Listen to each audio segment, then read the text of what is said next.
Sure that y'all are very much concerned about why our Congress is so unresponsive to the regular needs of American citizens.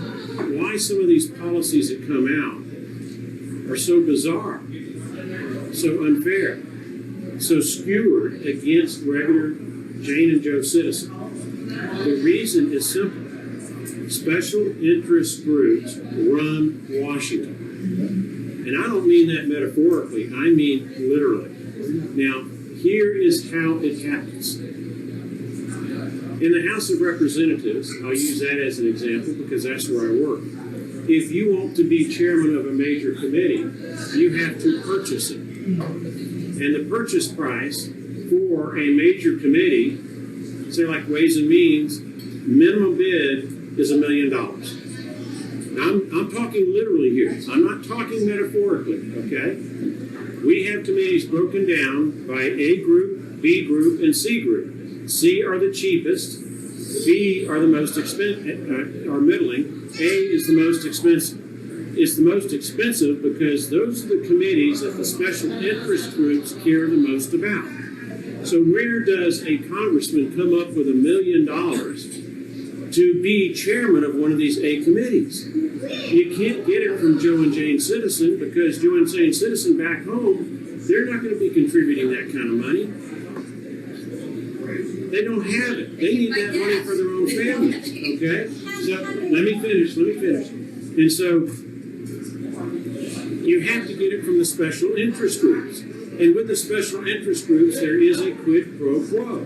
If you don't do what they tell you to do, they won't give you the money that finances your chairmanship. I had one guy who ran for chairman of the NRCC, which is where the Republicans pay their money for these committee assignments and chairmanships, just as the Democrats pay theirs to the DCCC. And this guy who wanted to be chair of the NRCC actually had a brochure. And that brochure had price listings written on it. And his argument for getting elected was, elect me, I will charge you less. Now you understand how the public policy debate is corrupted. When to be in a position of power, you have to do what the special interest groups require, which undermines the public policy debate. The money now is triumph. And I'll give you a second example. So it's not Mo Brooks talking, but there's real evidence to back this up. Congressman Thomas Massey, who, by the way, endorsed me yesterday afternoon. I should add that Rand Paul has also endorsed me from Kentucky. He had a lobbyist come up to him, and the lobbyist said, look, I will pay your $500,000 to be on Ways and Means if you will sponsor this patent bill. Thomas is brilliant. He has patents, MIT grad. And Thomas said, okay, I'll look at it. And he looked at it and said, no, this hurts the small inventor. The people with the power and the money are going to use that power and money to steal the patent rights from the person who actually had the idea, who should be reaping the rewards of that idea. And so Thomas went back to the lobby and said, nope, I'm not going to do it.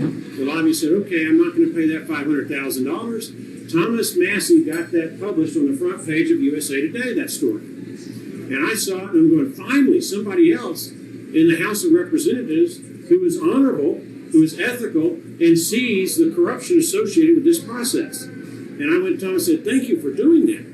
And Thomas responded, well, I made one big mistake. It looked good to me. Said, well, I talked about it in terms of buying committee assignments, when really it's a original agreement, you have to pay it every 2 years. Now, the national media knows about this. Both political parties do it, so neither party rises to the occasion and makes this a major public policy issue that would increase exposure about what's getting done. But if you want to know why our government is not properly facing the challenges that are in front of the United States of America, that more than anything else is the reason. Okay, so what we have here is we have a unusual set of circumstances that has occurred.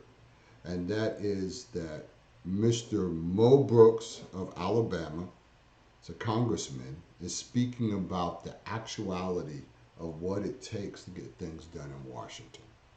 And he talks about the House and Ways Means Committee, and being on having a committeeship on that, and how you get that is lobbyists who are paying money that goes either into the RNCC or the DCCC, depending on which party you are. It's the same effect. These are corporations that have their lobbyists that are controlling the narrative, controlling the money, and any of the things that are in ballot initiatives and that sort of thing are not paid attention to by these people. We must absolutely 100% do 4 things. 1, in the Electoral College. 1 vote, 1 man. 2, make it illegal to make all these changes to electoral maps and voting districts. To have a even Steven policy for how people vote, which means a voters holiday. It'll be a federal holiday, you will be paid for it, and you will go and you will vote, right? You need to get rid of Citizens United.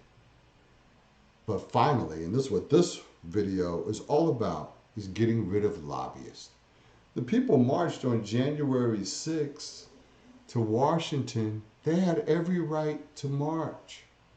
What they didn't have a right to do is 2 things: attack the Capitol and destroy property, or to believe in a lie that does not make any sense on a level of just pure common sense.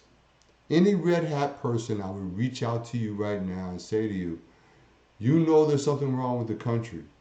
You're following the wrong guy. That's as simple as that. If you're a blue hat person and you're following neoliberal corporate Democrats, you're following the wrong people. We need to have democratic socialism, an opportunity for people to be able to raise their boats together, and all we'll be doing is just catching up with Canada, all of the EU, New Zealand, Australia, you name it. They have a universal health care program. They don't have the level of violence that's taking place in our country. They have support of their governorship. They're not waging war all over the world. These things are very important to people today. And we have an opportunity to try to change them. But we have to take the money out of politics. If we do not do that, then we are going to suffer a very horrible fate.